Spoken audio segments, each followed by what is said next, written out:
ready to branch out, to take a leap of faith, to love yourself and others fully? Then let go of whatever no longer serves you to take action now on Get Rooted Radio with Erica Gifford Mills, living it up, loving it up, and letting it go. Erica will energize and excite you to power up your passionate dream that sets your soul on fire. With Erica's E3 approach, equipping, empowering, and enlightening yourself so you can be yourself for yourself. Get ready and get rooted to live a life without regrets, without what ifs, without should haves, and especially without empty feelings from a life unexplored. This hit show helps you build powerful and intentional roots to live it up, love it up, and let it go. Get fearlessly ready and powerfully rooted in your yes with your host, Erica Gifford Mills, and be fearless about your more and stand in your yes. Now on Get Rooted Radio.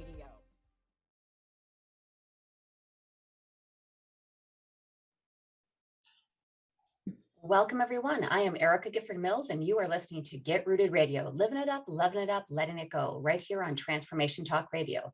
Happy holiday season to all of you listeners. I hope you make wonderful memories with family, friends, and loved ones. Safe travels if you are heading out. And if you have nothing to do, I would suggest downloading some of the wonderful podcasts with my great guests on Get Rooted Radio. And a big shout out to our producer, as always, Jacob. Happy holidays.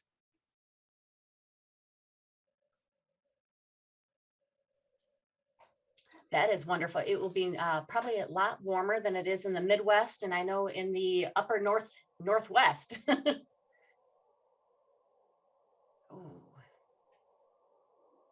Oh.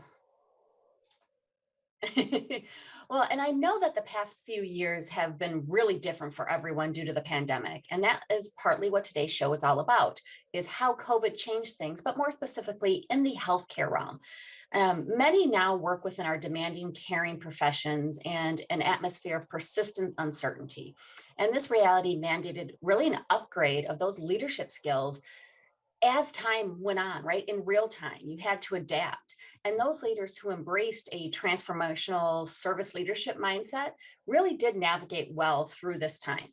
However, those leaders who maybe have not or are finding it difficult to understand what is now happening to the healthcare workforce. Successful leaders are understanding that few things that will tax a person's resilience more than navigating uncertainty. And I think we can all agree with that in whatever profession or even in our personal lives. Healthcare organizations really can no longer look upon self-care programs as added value. And I would say that is true in any realm, right? It's not added value or a true benefit. It's a necessity to help us sustain in our demanding professions. And that is what my guest, Phyllis Quinlan, and I will be discussing today. And I want to tell you just a little bit about Phyllis before we get started, but I really want to talk to her in her own words about it because she has really navigated this topic quite well. Phyllis really is a wonderful individual. I have the pleasure of meeting her on several occasions, and she's the president of MFW Consultants to Professionals. She's a successful nurse entrepreneur. She has practiced as a legal nurse consultant since 2004 and is a sought-after lecturer and keynote speaker. Phyllis is certified by the International Coaching Federation as a professional coach. The focus of her coaching is working with leadership and interprofessional staff to build and sustain their resilience and effectiveness. So I'd like to welcome Phyllis. Thank you, Erica. It's an absolute pleasure to be here. Well, I'm so glad to have you on. And like I said, I just gave a small snippet of your background. Can you share with our listeners more of your nursing background and when you started, why, and the areas you focused on? Sure. So I actually, nursing turned out to be a second profession. I actually started when I first came out of college as a psychiatric social worker for a very brief period of time. And, really was just, from my vantage point, looking at the role of the psychiatric social worker versus the role of the nurse. And I really found myself gravitating to the role of the nurse more. So instead of going for my graduate degree, which was, necessary for me to proceed as a social worker, I decided to go back and get a baccalaureate degree in nursing. So I was able to fast track that because I had already had a college degree. And, I went to nursing school with the idea of becoming the world's greatest psychiatric nurse, and I never practiced in a psychiatric setting one day. It was just the oddest thing. You have to do something at the end of your baccalaureate program, which is called a capstone, which is about 240 clinical hours. And I did mine in critical care and emergency trauma, and I never looked back. That was it. I found that I could use my nursing skills and, of course, my psychology and sociology preparation quite effectively in those venues, and that's where I started my practice. I've practiced, in 44 years, I've practiced all over the place. So I've been critical care, emergency trauma. I found myself meeting the education gaps of managed care when our patients were suddenly coming out sicker and quicker. The subacute care, long-term care venues were ill-prepared to take care of those patients at a much higher acuity. So I was a director of education trying to close that education and training gap. Became a chief nursing officer in a subacute care facility. I've been the director of education. So I really had a very diverse clinical background, whether it was clinical education or administration. And then back in 1994, I decided to venture out and include, like I didn't have enough to do, I decided, like most nurses, let me do something else. I decided to start my own company, MFW Consultants. And, the first thing that company did was to offer training programs to close the education gap that was present to meet the need for managed care. And I think the reason I wanted that background for our listeners is because your expertise, right, and your depth in the profession is very profound. And what made you shift then? I can kind of see where you were going and how you went to education. So when did you become a professional coach? How did that come into the gameplay? So I think it was something that I naturally gravitated to. When you get into leadership, you have two opportunities. You have an opportunity in administration, or you have an opportunity in education. It's really the one you're going to specialize in. And I found that when I was in nursing education, that, people confided in you more. They looked to you for guidance. You weren't crime and punishment. People trusted you just a little bit more with, certain personal things. And I just found myself naturally offering guidance about career development. Was it time to go to graduate school? If so, how would I, what graduate program should I, try on for size, and just some real questions. And then when I started my company, like I said, we were very, very busy doing cross-training programs for nurses and for the support services. And then once that kind of came to a head around 1997, 1998, so we're about 3 or 4 years into my company, maybe a little bit more. I started realizing that I was doing a lot of coaching. So I leaned in and learned how to do it well. And then I started offering coaching services as another feature of my consulting firm. And so how did that then, when did you really know that they needed coaching, besides the fact that you were, these professional caregivers, besides that you saw that you were doing it, you had the education part of it in there. Why the transition to completely going this way? So, it was really on the basis of one phone call. And I know that sounds odd to make a decision of that magnitude, but I was I'm going to say about 5 years, maybe a little bit more into coaching. So now I'm probably into my company just a little bit short of 10 years. And I get this phone call, and it's a nurse, and she sounds lovely. And she also sounds a little stressed. And what she said was, I need for you to help me find something in nursing that I can practice in, but not take care of patients. Because nursing's the only thing I know how to do, and I can't learn to do anything else at this point in time. So my immediate, mindset went to, oh Lord, she must be recovering from a catastrophic illness like cancer, or perhaps she has an ergonomic injury and she can't physically take care of patients. And as I started to talk to her a little bit more, I said, well, without disclosing too much of your personal health information, can you share with me what your physical stamina is? And then we can start to discuss what you might do as opposed to patient care. And she goes, oh, I'm as healthy as a horse. I have no health care issues. I just don't ever want to see another patient. And if I never saw another nurse, that'd be okay too. So now I'm kind of thinking I've got my first prank call. And, I kind of replied in a very conventional coaching manner, tell me more. And I started to realize that she was perfectly serious and that she really was suffering from burnout. This was my first call from someone who was suffering from burnout. And I was, as she spoke, I realized that I had gone through some of the things that she was sharing, and I had successfully navigated that. So I worked with her, but then I leaned into the whole subject of burnout, compassion fatigue, caregiver fatigue, whatever the nomenclature you want to put around it is, it still comes down to losing the connection between what you do and the joy of what you do. Yeah. And I really felt very, very compelled, because my target group in coaching is professional and family caregivers. I felt very, very compelled to start to work towards helping folks reestablish the connection to the joy of and what they're supposed to be doing, the mission of what they're doing.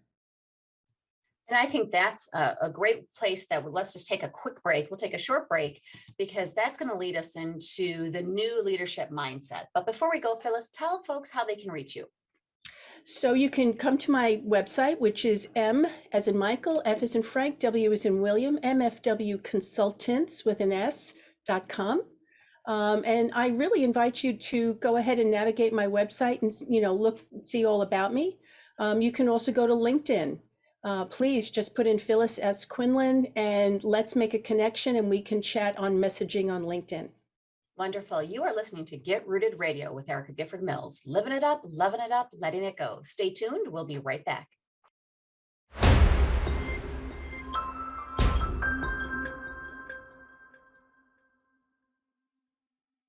Welcome back to Get Rooted Radio with Erica Gifford Mills. Living it up, loving it up, letting it go. If you missed any portion of today's episode, you can catch it on getrootedradio.com. That's getrootedradio.com. Don't forget to subscribe online to receive the latest news, events, specials, and words of encouragement. Go to getrootedradio.com. I'd like to welcome back our guest, Phyllis. Thank you so much for being on. And during the last segment, we got to get to know you a little bit better. But now we want to get into really our main topic, the new leadership mindset. And the pandemic has changed so much in our lives, especially in healthcare and in our work environment. So how, Phyllis, has the COVID-19 response shaped healthcare and really healthcare leadership? Yeah, it has shaped it in ways that we have still yet to completely figure out. But initially, remember, we're 2 years into this.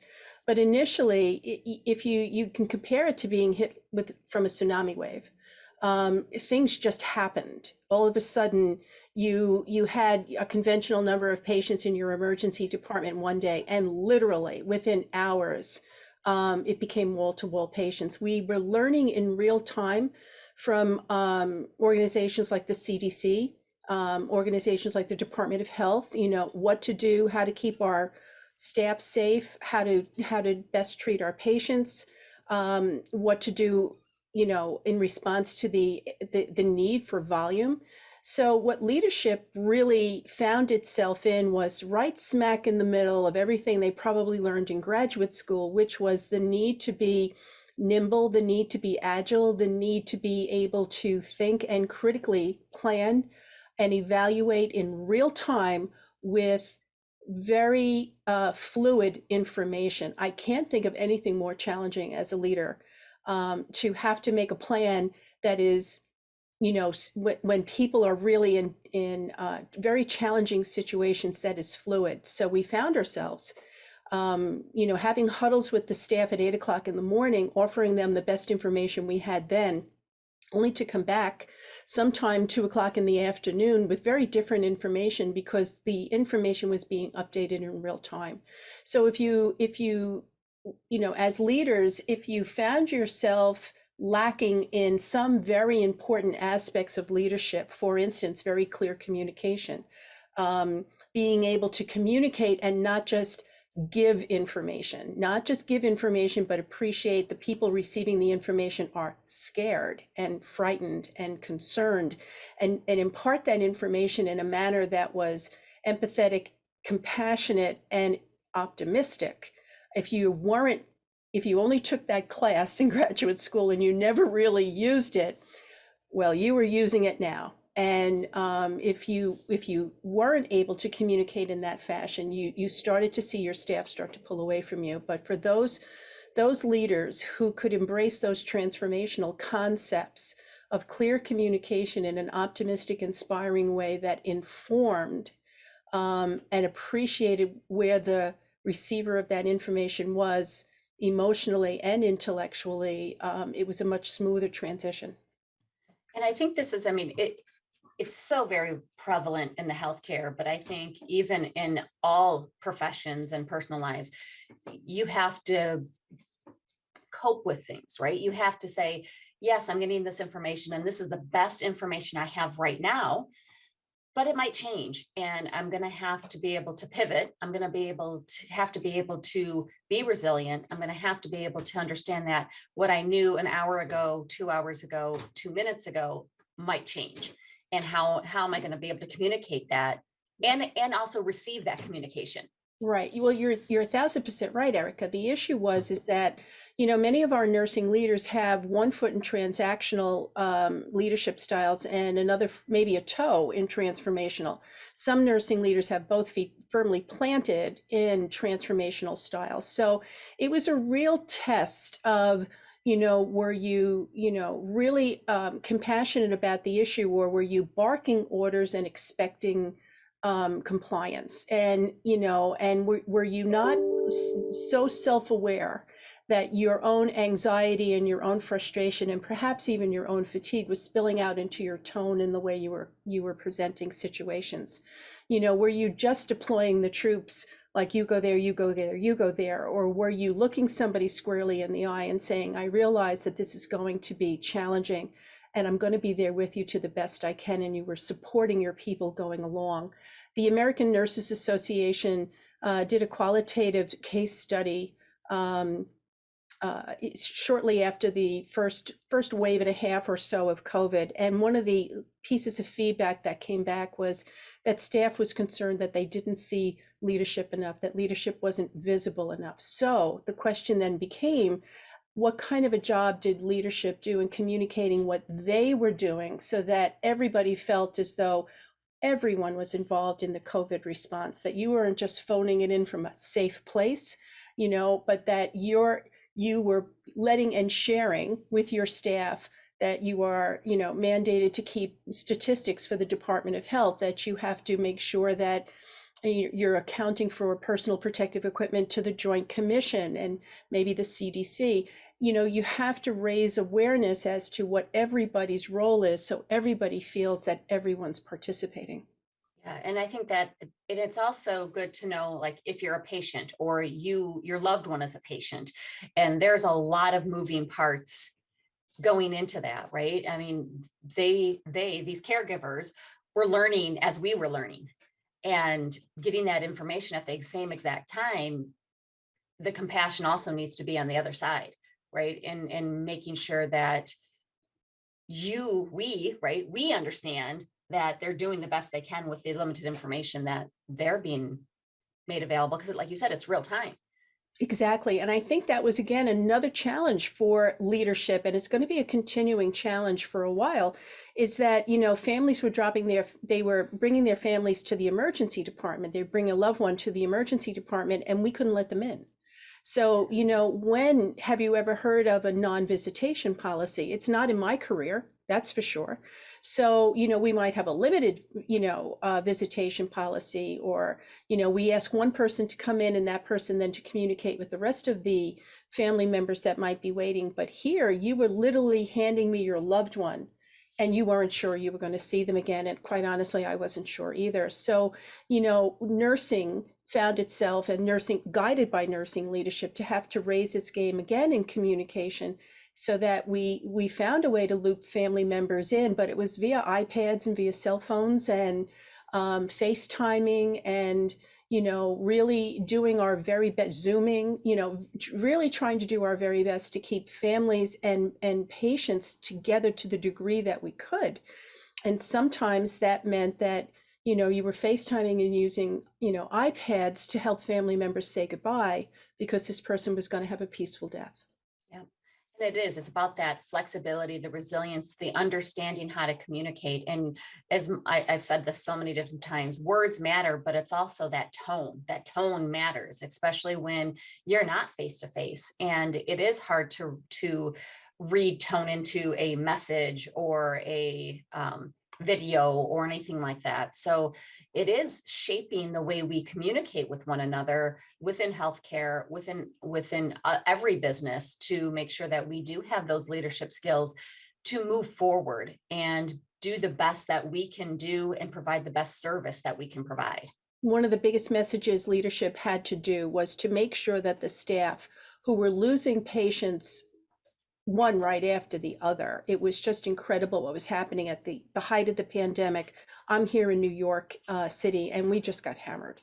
So it was not unusual to literally lose patients hour after hour after hour. And I think one of the biggest pieces of communication that true transformational service-minded leaders needed to do was to make sure that the physicians and the clinical staff knew that sometimes death wins. But if you can get your patient to a peaceful death, that is the highest form of nursing and medicine, and that is never a failure, because we really had to try to keep everybody's spirits intact in the fact of, in the early days, we were losing this battle daily.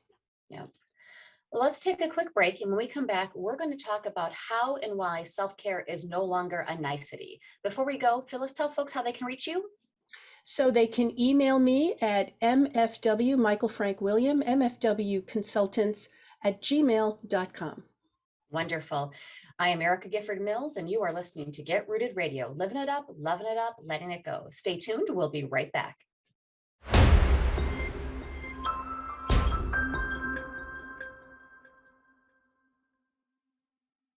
Welcome back to Get Rooted Radio with Erica Gifford Mills, living it up, loving it up, letting it go. If you missed any of the information during the last segments, go to getrootedradio.com. That's getrootedradio.com to listen to the replay.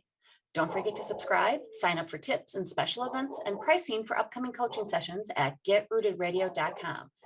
So we've been talking about learning to communicate, learning to receive communications, being flexible and resilient, and most importantly, learning that self-care is a priority and how we are shaping our healthcare leadership model. During this last segment, Phyllis, I'd like to focus on looking ahead in leadership. Mm-hmm. So what is the new leadership mandate for healthcare going forward? So when I was working with professional caregivers across the country during COVID, and I really waited to start to reach out to folks until we were about 6 or 8 weeks into the COVID response. So COVID essentially came to the United States in and around the end of February of 2020. So around the end of March, beginning of April, some of my clients were reaching out. I started reaching out to clients and to see how they were. And we started doing Zoom peer support. And in these Zoom peer support sessions, we didn't teach anything. We just really let people talk about their experience. They just needed to unpack. And again, caregivers don't share their feelings all that well. So this was a unique forum for them in a safe place to talk about their experiences and just tell their story and be heard. The question that I did ask every one of the participants was, what have you learned about yourself through this? And each and every one of them said, I'm stronger than I ever could be, than I ever thought I knew I could be. This is an important message for leadership. It's to understand that the individuals who responded to COVID, regardless of what their response role was, navigated COVID professionally and personally, that really mirrored to them just how strong they are as individuals. And there's no putting that genie back in the bottle. For many, if not most, COVID was a very empowering experience. I had one nurse say to me, I used to be scared of my shadow, no more. Now I orient new hires. What a transformation. But that's not uncommon. That's the common feedback that I've been getting. Leaders need to understand their staff is transformed forever. They are no longer the same. They are far more empowered, and they're going to want to have a voice in how they are led or governed.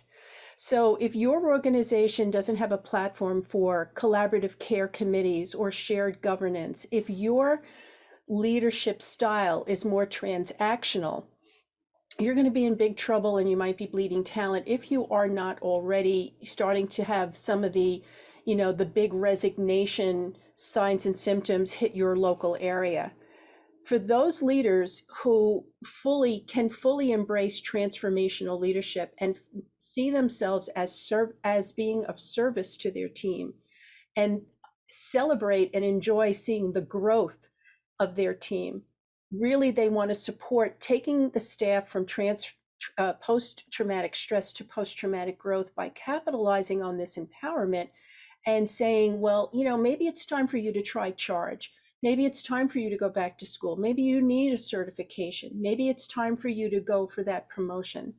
And really capitalize that as a way of taking this silver lining that came out of COVID and really using it to enforce the empowerment the staff is already feeling, but also raise the level of engagement in your individual organizations. And I know we're talking specifically about healthcare, but this can totally translate into any other business. Mm-hmm. You're seeing, like you said, the great resignation, right? But it's because we have been resilient. We have pivoted. We have gone as employees and employers and leaders. We want to have a part in our future, right? We want to say, you've earned it now. Yes, you've earned it. Right.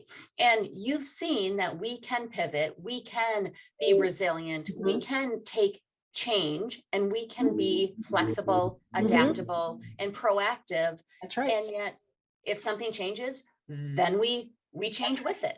Without being too dramatic, leaders need to understand that your staff can look death in the eye and not blink. Yes. And yes. that's an incredible place to be. And that should bring tears to your eyes as a leader, to say that you're not frightened by the empowerment of your staff. You're celebrating it. You've been wanting this to happen. And if there had to be a silver lining to COVID, well, then thankfully, this is one of the silver linings that came through. So now let's take this newfound empowerment and let's build on it. Yes. And it is teaching not only leaders that staff want to be involved, but they need to be involved. This is, if you're going to have high engagement scores and you are going to have happy employees, engaged employees are happy employees. And if they don't take a active approach or active involvement in their future within the organization, you're going to lose them. Yeah. And you need to make sure that you're willing and open as a leader to accept that. Right. And you might see something for this person, like this person would be great there, but if that's not their desire and that's not their passion, it's not going to happen. So many times I get a phone call from someone who's in a middle management position, and they're sharing with me they're like 4 or 5 years into their middle management and ready for something more. They've interviewed, but they're not getting selected. Where's my gap? What's going on? How can I fill that in?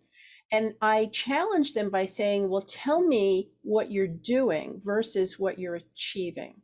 Because, we have to start getting away from the transactional approach to doing the job. Okay, so when the work is transactional, patients have to be seen, medications have to be given, surgery needs to get done. But working with people is transformational, and you need to have empathy and authenticity and genuineness around your approach to your staff. So if you're doing the staffing, that's the doing piece of leadership. Creating a healthy work environment in which your staff can thrive is an achievement that leadership can do. And that's what's separating successful leaders from leaders that are really finding themselves extremely challenged today. That Yes. they're confusing the doing with the achieving. So I really want to say that the leadership imperative going forward is to really lean into the pillars of a healthy work environment. And for those nurses that are listening, that is published by the American Association of Critical Care Nurses. Harvard Business Review, Christine Maslock does work on this.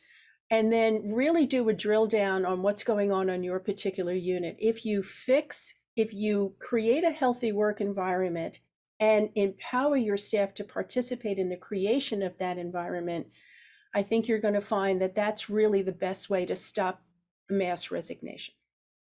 And I couldn't agree with you more.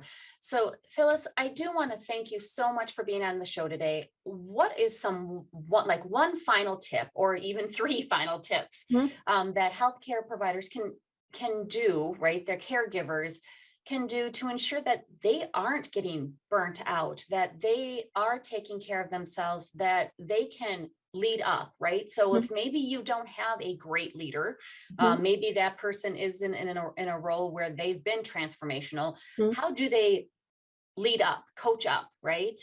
Manage up for those individuals? So again, in this empowerment, I think that we are starting to realize that, academic preparation and clinical certification is certainly a given. We need to have those things in order to deliver world-class care at a standard of practice, of the individual professions. But I think we're also starting to realize that we were confronted during COVID with where we were strong and where we still needed to do a little work. That's called emotional intelligence development.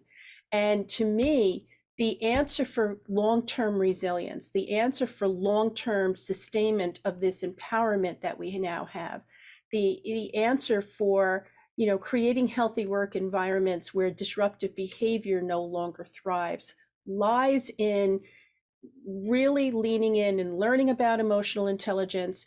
And if you can take classes yourself, take them, get support from mentors or coaches. And if you're in a position where you can offer emotional intelligence training to your staff, capitalize on each and every opportunity to do that, because that's going to be the secret sauce for success in the 21st century.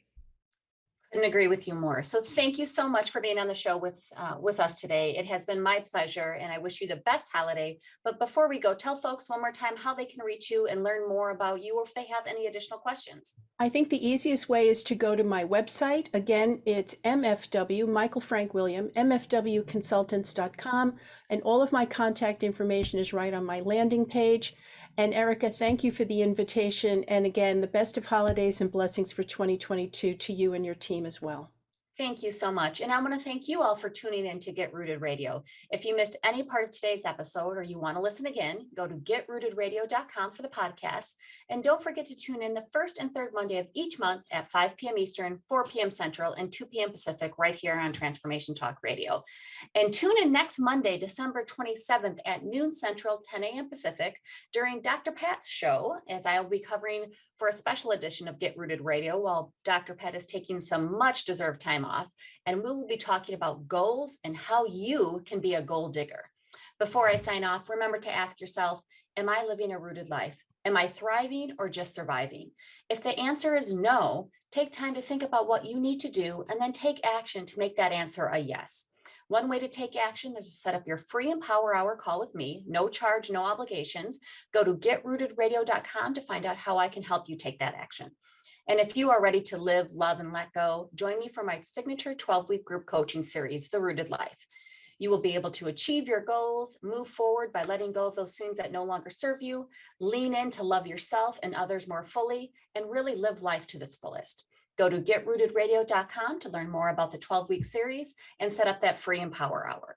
Thank you for tuning in. Have an amazing day and happy holidays to everybody. I'm looking forward to the next time on Get Rooted Radio with Erica Gifford Mills. Living it up, loving it up, letting it go. Goodbye. Thank you for listening to Get Rooted Radio with Erica Gifford Mills. Living it up, loving it up, and letting it go. Visit GetRootedRadio.com if you've missed any part of this hit show, and tune in on TransformationTalkRadio.com to live fearlessly in your more and powerfully rooted in your unlimited yes. For more information and to work with Erica directly, visit GetRootedRadio.com. That's GetRootedRadio.com, and get ready to live it up, love it up, and let it go.